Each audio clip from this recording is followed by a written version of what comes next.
Here it is under the car. It's the wrapped header, 4-to-1 long tube. Got the factory or whatever the old coupler is. Here it goes. Bolts right up to the bottom of the transmission. This is what I was telling you about. This is hard mount to there and then to the engine block, so that's all good.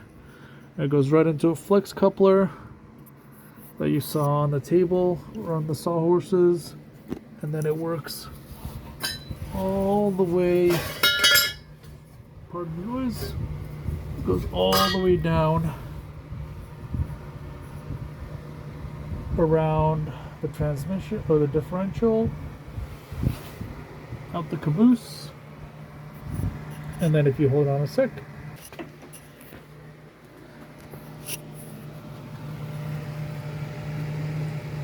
there it is, right at the top. So try making it dead center. Not perfect, but it is going to be